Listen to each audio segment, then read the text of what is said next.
बोले, आज खेत का सारा काम खत्म हो जाएगा। पता नहीं कल मुझे कहाँ से और क्या काम मिलेगा। राधा, मैं बहुत थक गया हूँ, नहा कर आता हूँ मैं, तब तक तुम खाना परोस दो।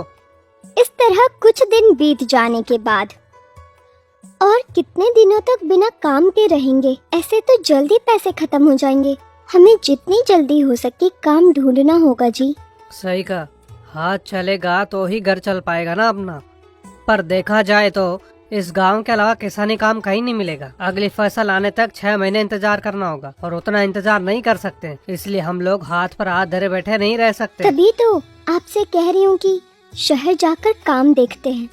अगर तुम ही मेरे साथ चलोगी तो बच्चों का ध्यान कौन रखेगा? मैं जाकर काम ढूंढ लूंगा, तुम यही रहना, ठीक है ना? आपको शहर जाते ही काम कौन देगा? हाँ, मुझे याद आया, वो वहाँ पर हमारे एक रिश्तेदार है ना, आनंद चाचा। क्यों ना आप वहाँ जाकर उनसे मिल लीजिए, हो सकता है कि आपको वो कुछ काम दिलाने में मदद करे। सही कहा, आनंद चाचा जरूर मेरी मदद करेंगे इस मामले में। पिछली बार जब त्योहार पर आए थे ना, उन्होंने मुझे शहर आने के लिए कहा था। अच्छा दिन देखकर मैं शहर के लिए निकल जाऊंगा। इसके बाद एक दिन राजन शहर में रहने वाले उसके आनंद चाचा के पास जाता है। आनंद चाचा मुझे बहुत ज्यादा पसंद करते हैं। जब पिछले बार मुझसे मिले थे तब कहा था कि शहर आ जाओ, अच्छी नौकरी दिला दूंगा मैं तुमको। वो जरूर काम दिला देंगे मुझे। इस तरह ये सोचते हुए राजन अपना सफर तय करता है। वहाँ जाकर वो अपने चाचा आनंद से मिलता है। देखो किशन, तुम ऐसे समय समय पर ब्याज भरते रहोगे तो तुम्हें जितना चाहिए उतना कर्जा मैं दे सकता हूँ। सेठ जी, आप 100 रुपए पर पूरे 10 रुपए ब्याज लेते हो, मुझ पर दया कीजिए सेठ जी। इस बार कर्ज पर ब्याज के रुपए में मैं आपको 100 रुपए पर 5 ही रुपए दे पाऊंगा सेठ जी। क्या कहा? ब्याज कम कर दूं? ये क्या कह रहे हो? अगर चाहिए तो ले जाओ, वरना रहने दो, पर ब्याज कम करने की बात मत करना मुझसे। पता चला कि आज मैंने तुम्हें कम ब्याज पे रुपए दिए तो कल को सभी मुझसे इसी की उम्मीद करेंगे। मेरा नुकसान करवाने की सोच रहे हो क्या तुम? अब तुम लौट जाओ और बाकी बचा कर्ज भी अगले महीने तक तुम मुझे चुका देना, ठीक है? सेठ जी, आप ऐसे नाराज मत होइए। ठीक है, जैसा आपने कहा मैं 100 पर 10 के हिसाब से ही ब्याज भरूंगा। आप मुझे दे दीजिए, मुझे फिलहाल इसकी बहुत ज़रूरत है। ये लीजिए, आपने ज़मीन के कागजात मंगवाए थे गिरवी रखने के लिए। देखो ये सारे कागजात सही तो है ना? ठीक है, ये पैसे ले जाओ, जैसे ही महीना खत्म हो तो बिना चुके ब्याज भर देना।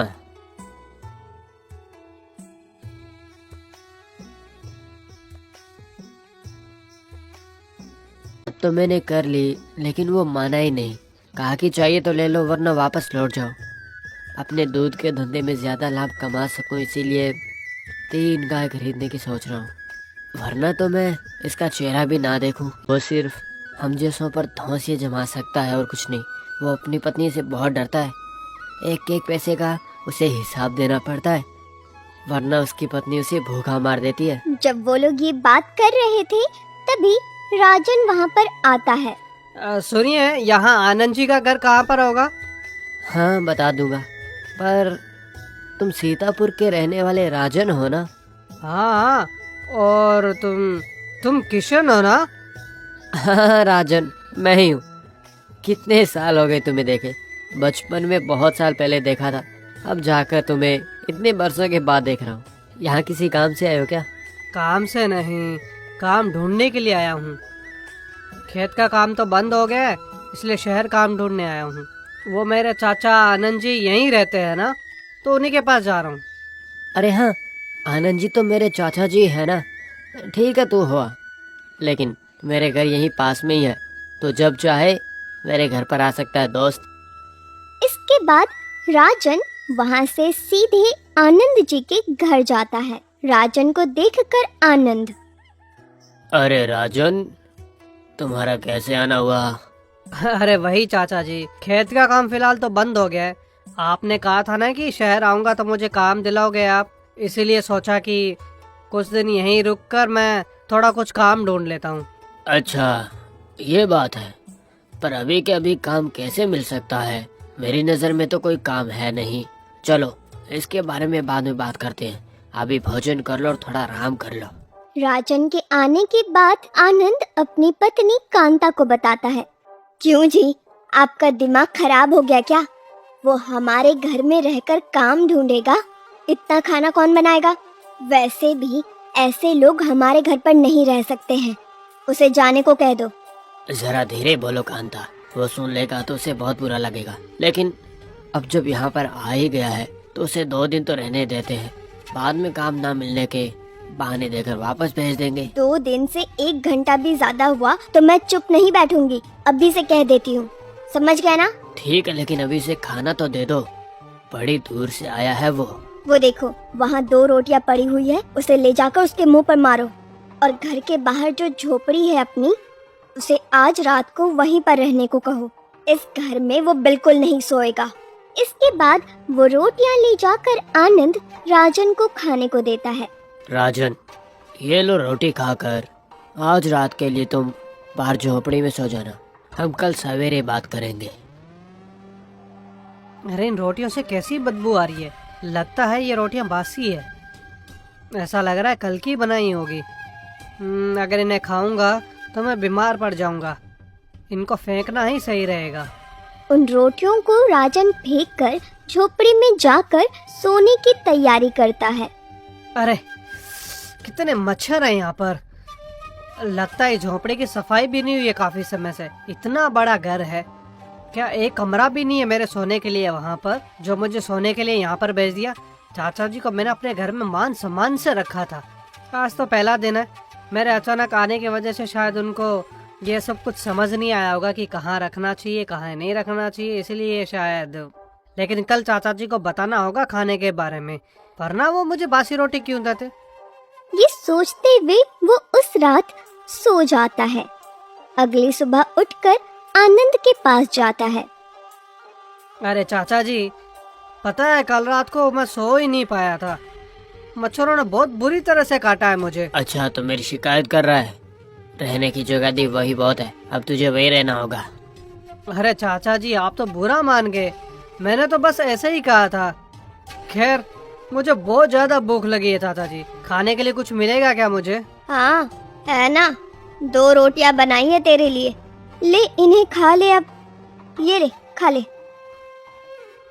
हाँ, ये रोटियां तो वाकई काफी अच्छी है। कल रात तो मुझे आप लोगों ने बासी रोटियां दे दी थी, बदबू की वजह से मैं खा ही नहीं पाया तो मैंने फेंक दी थी उनको। ये क्या बकवास कर रहे हो तुम? कहना क्या चाहते हो कि मैंने तुम्हें बासी रोटी दी थी?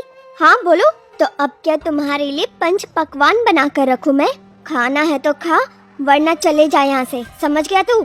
अरे चाची जी, आप मुझे गलत समझ रही है, मेरा मतलब वो नहीं था। मुझे लगा कि गलती से शायद आपने मुझे वो बासी रोटी दे दी थी। इस तरह जितने दिन राजन वहाँ पर रुका था, उसे एक दिन भी ठीक से खाना नहीं दिया गया। कम से कम सोने के लिए ढंग की जगह भी नहीं दी गई। और ये सब देखकर राजन, मेरा यहाँ रहना इन्हें बिल्कुल भी पसंद नहीं है, तभी तो मेरे साथ ये लोग ऐसा बर्ताव कर रहे हैं जिससे मैं चला जाऊं और यहाँ नहीं रुक पाऊं। मुझे जल्दी यहाँ से चले जाना चाहिए। क्या हुआ राजन, क्या सोच रहे हो? देखो, वहाँ पर कुछ पुराने कपड़े पड़े हैं, उन्हें नदी पर ले जाओ, वहीं धोकर और सुखा कर ले आना। ठीक है चाचा जी, अभी मैं चलता हूँ यहाँ से। जल्दी आना, वापस लौटकर घर का सामान भी लाना है तुझे। राजन नदी पर कपड़े धोकर घर ले आता है। उसके बाद घर के लिए किराने का सामान खरीदकर शाम में लौटता है। इसके बाद अगले सुबह आनंद ने राजन को बुलाकर उससे कहा, ऐसा है राजन, मैंने कईयों से बात की है लेकिन कहीं भी कोई काम नहीं मिल रहा है।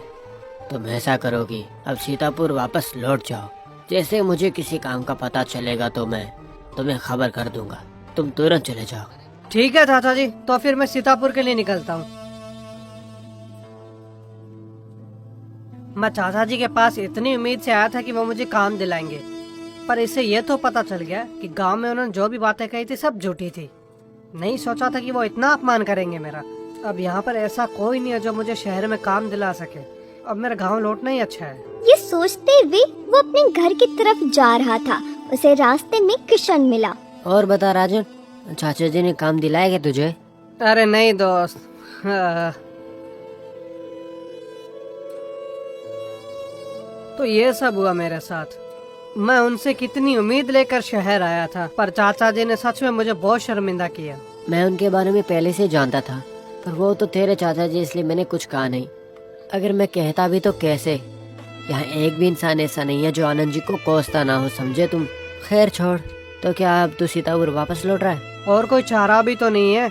यहाँ बिना काम के मुझे कौन रोटी देगा भला बता। इसलिए गांव लौटने की सोच रहा हूँ मैं तो। देख, अगर तू गलत ना समझे तो मैं तुझे काम दूंगा, बदले में तनख्वाह के साथ भोजन भी दूंगा और रहने की जगह भी दिलवा दूंगा तुझे। अगर तुझे ऐतराज ना हो तो तू कल से तू काम पर जा सकता है। क्या सच में तू मुझे काम दिलाएगा? हाँ, मैंने 4 दिन पहले ही 3 गाय खरीदी है। मैं गांव में घर घर में दूध बेचता हूँ। कुछ समय से मैं ग्राहकों को समय पर दूध नहीं दे पा रहा हूँ। अगर तू मेरी मदद करेगा तो आमदनी का कुछ हिस्सा मैं तुझे दे दूंगा। तुझे बस करना इतना है कि सुबह उठकर मेरे साथ गाय का दूध निकालना है और कुछ घरों में दूध देकर आना है, बस इतना ही, और कुछ नहीं। मुझे मंजूर है किशन। मैं तेरे साथ काम करने के लिए बिल्कुल तैयार हूँ। तो अब देर किस बात की, चलो तुरंत घर चलते हैं। इसके बाद राजन किशन के घर पहुंच जाता है। किशन अपनी पत्नी को सारी बातें बताता है। वह सब कुछ सुनकर, अरे जो हो गया सो हो गया, आप भोजन कर लीजिए। हाँ, अरे वाह, बहुत दिनों बाद बहुत ही स्वादिष्ट खाना खा रहा हूँ मैं। बहुत बढ़िया भाभी। आज से आपको इसी तरह से खाना मिलेगा भैया, इसे अपना ही घर समझिए। उस रात राजन भर पेट भोजन करता है। भोजन करने के बाद आनंद उसे अपने साथ ले जाता है। सुन, तू इस घर में ही सोएगा। तुझे किसी भी चीज की जरूरत हो तो मुझे बताना। अब तू यहाँ पे आराम से सो जा, कल सवेरे मैं तुझे जगा दूंगा। मैं तेरे उपकार कभी नहीं भूलूंगा किशन। उस रात को राजन वहीं पर आराम करता है। यहाँ कितना अच्छा लग रहा है। जितना उसके पास है उसी में उसने मुझे पूरी इज्जत से भोजन कराया। और दूसरी तरफ मेरे रईस चाचा जी, जिसके पास सब कुछ होकर भी कुछ भी नहीं है, अतिथि को एक सादा खाना भी नहीं खिला सकते वो लोग। उस पर मुझे घर का नौकर बना के रखा था। अगली सुबह उठने के बाद राजन को जगाकर, सुन लक्ष्मण, तू बस इन 2 गायों का दूध निकाल ले। मैं और मेरी पत्नी मिलकर बाकी गायों का दूध निकाल लेते हैं।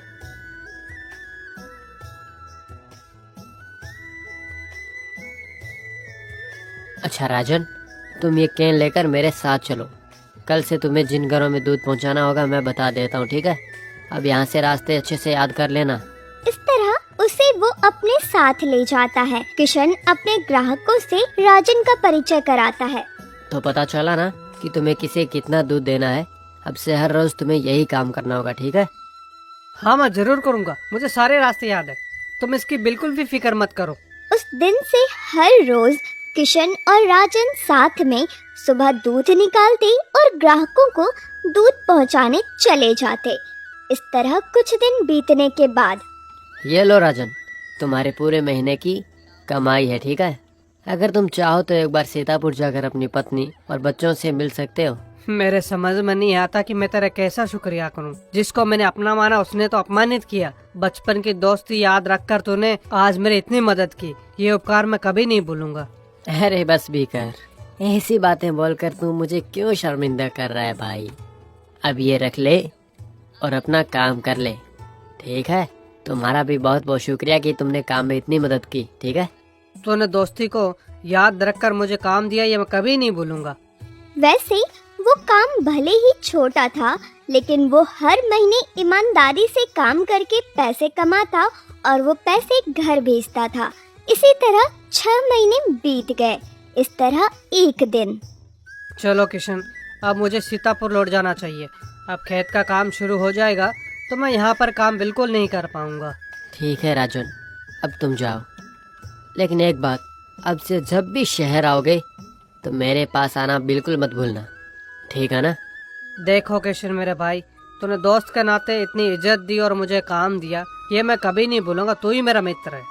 इस तरह राजन शहर से सीतापुर के लिए निकल पड़ता है। रास्ते में अंधेरा हो जाता है। शहर पार करते ही वो जैसे ही दूसरे शहर में जाता है, वहाँ पर 2 डाकू शहर में डाका डालने की बात करते हैं।